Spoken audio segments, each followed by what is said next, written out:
When I installed a new fence, my neighbor flipped out, telling everyone I stole land from him. Then one night, he broke in, beat my dog, and left a note that said, "Get out or else." I was shattered, but I refused to run. The police built a case so solid that he was arrested on 12 felony counts, including animal cruelty, breaking and entering, and terroristic threats. When he got 25 years with no chance of early release, I finally slept through the night. When my wife and I bought our home in Fort Smith, Arkansas, I thought the hardest part would be fixing up the place. I was wrong. We got the house for a decent price. Half-acre lot. Big backyard for Max, our German Shepherd mix. Max had been through hell before we adopted him. His old owners had beat him and starved him. But with us he healed. He became part of the family. The backyard had a busted old chain-link fence that was falling apart. I knew replacing it wouldn't just make the place look better, it would also keep Max safe. That fence started a war. I hired Ozark Premier Fencing to put up a 6-foot wooden privacy fence. Clean, solid, and sturdy. I made sure everything was done right. Paid for a professional survey. They pulled the plat map from the county. Checked and double-checked the property lines. There was no doubt. No gray area. The fence was fully on my property. The crew started work. By the second day, things were looking great.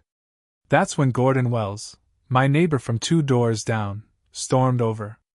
Gordon wasn't a friendly guy, but we'd never had any real problems. Until now.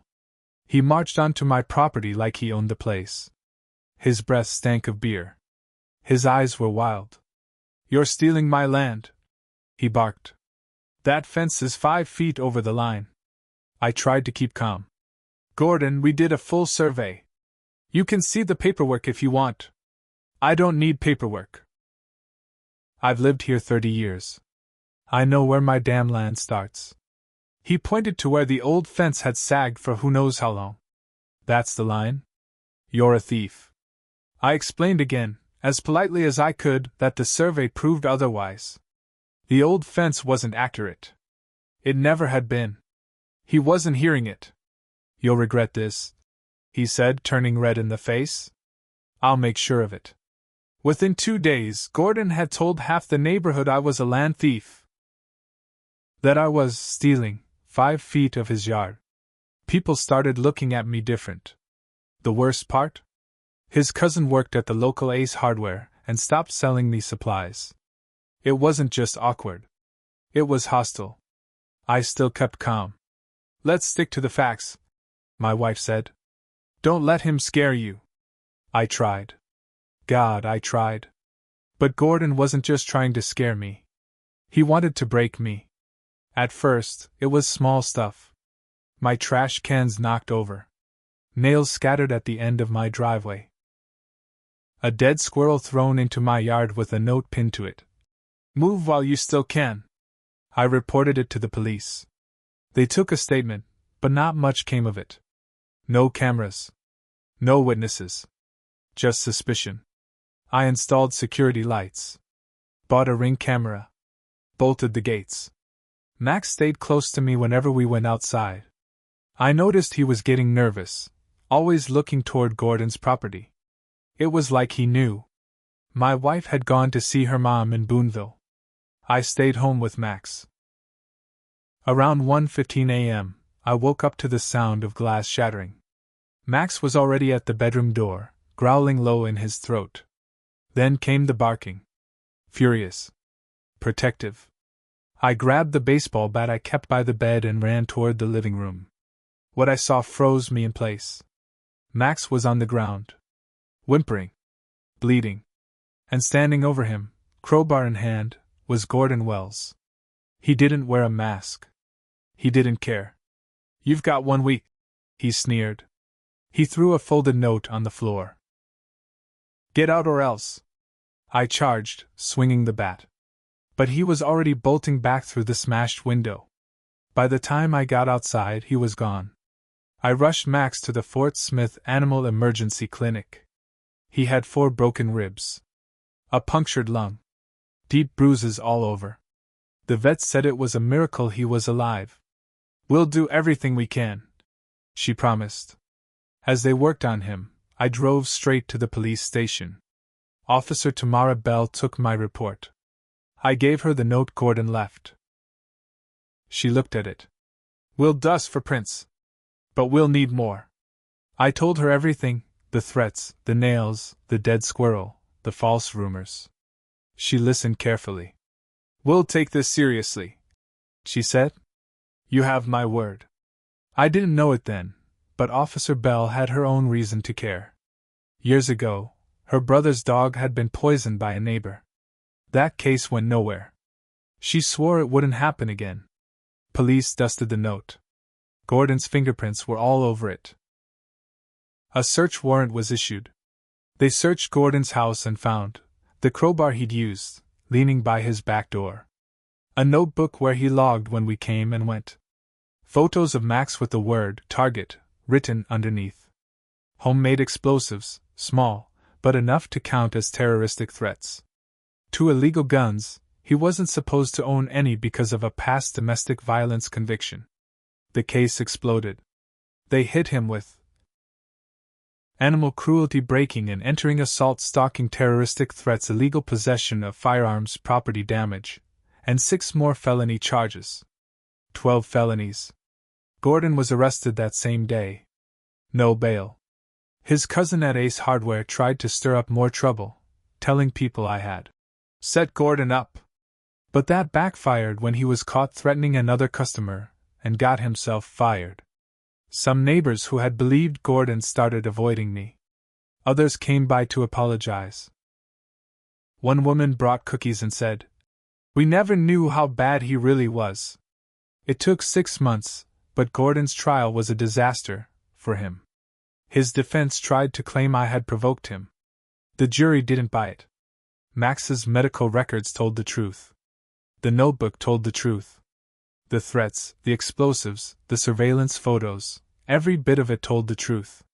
One by one, even some of Gordon's former allies admitted under oath that he'd been bullying people in the neighborhood for years. It took the jury less than a day. Guilty. On all counts. The judge, Honorable Marcus Clay, didn't hold back. "Your actions were deliberate, violent, and cowardly," he said. "You terrorized an innocent family and nearly killed their pet." 25 years. No parole. No early release. Gordon screamed in court. Called me every name in the book. The deputies hauled him out in cuffs. Max made a slow but steady recovery. He still has a limp, but he's alive. Happy. And more protective than ever. My wife and I kept the house. The fence stands strong. We installed better cameras. Reinforced the doors. And for the first time in months, I started to feel safe again. Most nights, Max and I sit by the fire pit in the backyard. The same yard Gordon tried so hard to take away from us. I won't say everything is perfect now. Some scars don't fade. But I can tell you this, that night after Gordon's sentencing, I lay down on the couch. Max curled up beside me. And for the first time in a long, long while, I slept through the night. After the sentencing, most people thought it was over. Gordon's gone. You're safe now, they said. I wanted to believe that. Max was healing. My wife and I were starting to relax again. We even hosted a small cookout to thank the few neighbors who had supported us. Life was slowly becoming normal. But then little things started happening again.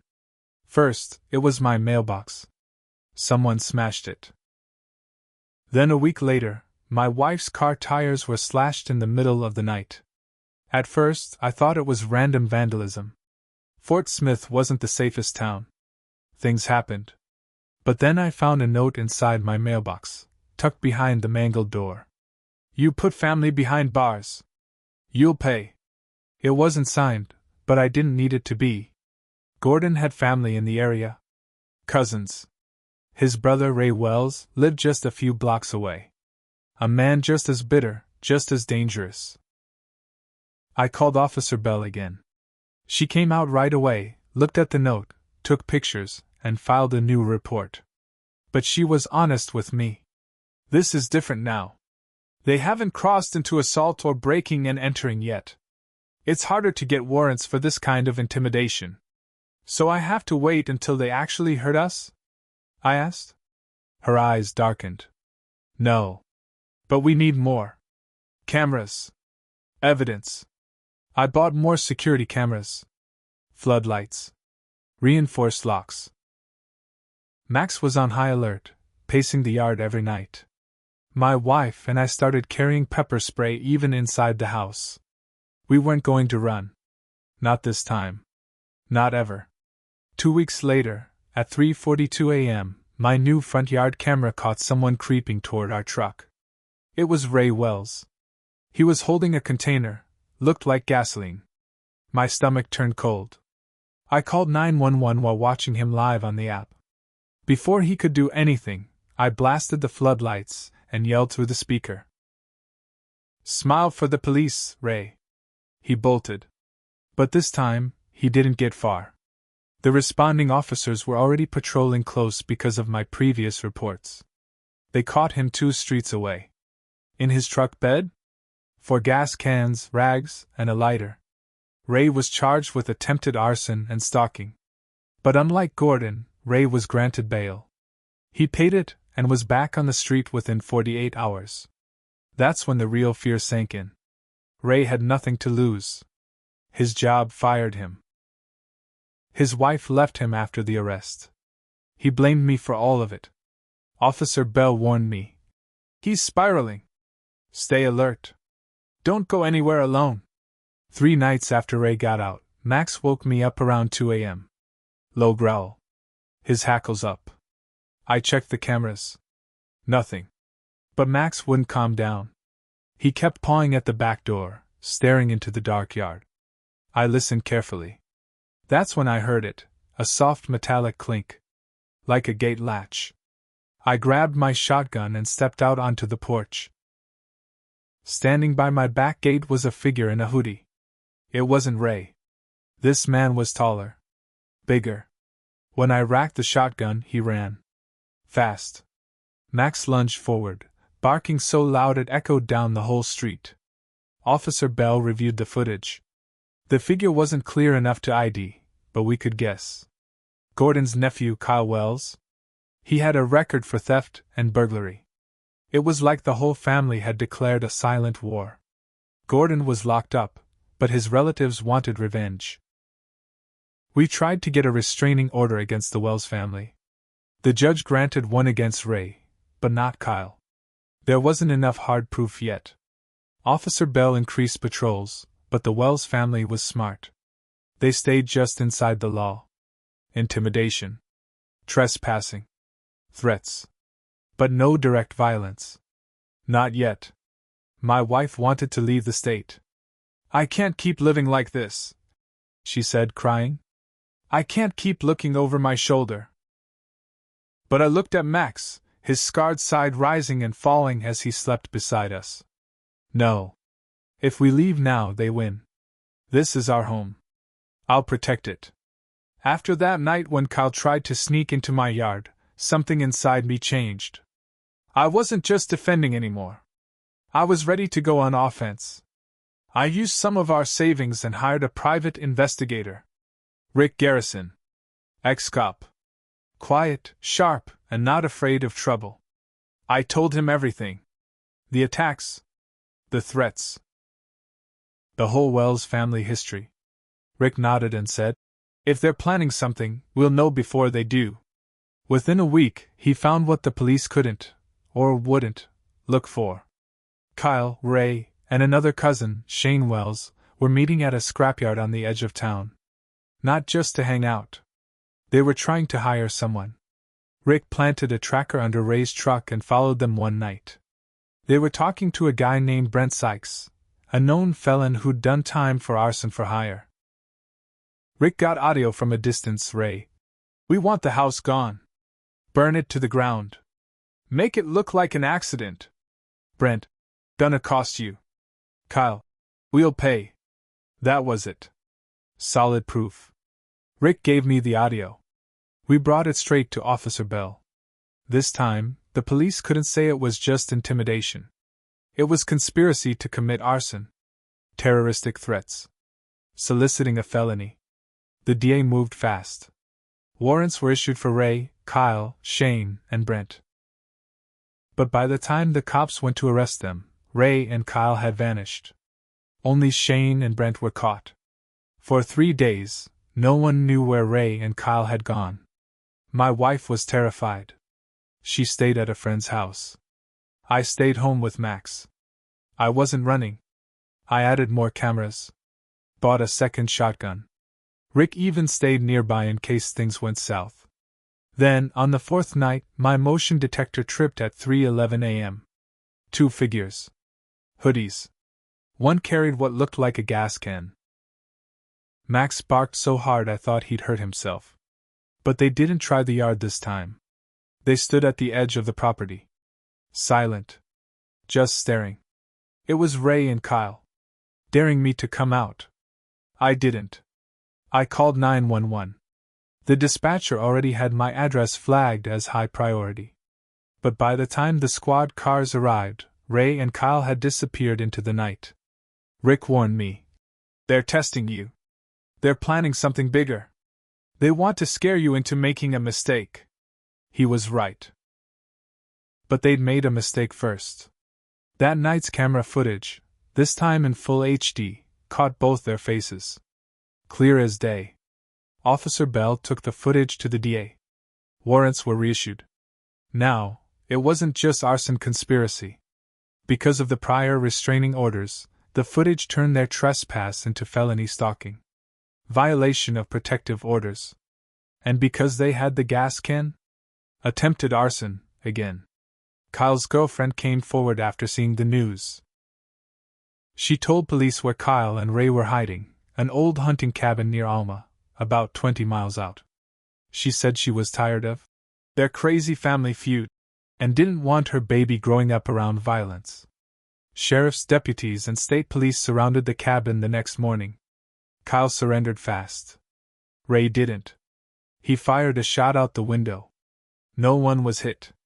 After 2 hours of negotiation, the SWAT team moved in. Ray was arrested. No one killed. But he was now facing attempted murder of a police officer on top of everything else. With Ray, Kyle, Shane, and Brent all in custody, the Wells family empire cracked wide open. The DA stacked the charges high. Rick, my PI, told me. This time, they won't get out. You've got them where it counts. Officer Bell called me personally. They're not getting bail. None of them. Just when we thought it was over, Rick uncovered one last thing. Gordon Wells had been communicating with them from prison. Letters. Smuggled out through another inmate's girlfriend. He'd orchestrated the whole campaign of harassment from the inside. Telling them how to intimidate us. How to scare us into leaving. How to destroy what he couldn't take back. Now, the DA had enough to charge Gordon himself with conspiracy to commit arson, felony, stalking, soliciting crimes from prison, even from behind bars. He'd kept the war going. But now, even that was coming to an end. When I found out Gordon had been calling the shots from prison, something inside me snapped. I wasn't just defending my family anymore. I was going to make sure none of them ever got another chance.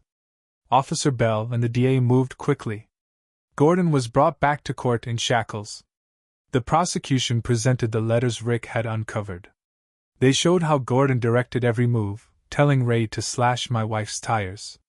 Ordering Kyle to test the fence line at night. Approving the plan to burn my house down. Even while locked up, he tried to control us. But this time, he wasn't in control. I was called to testify.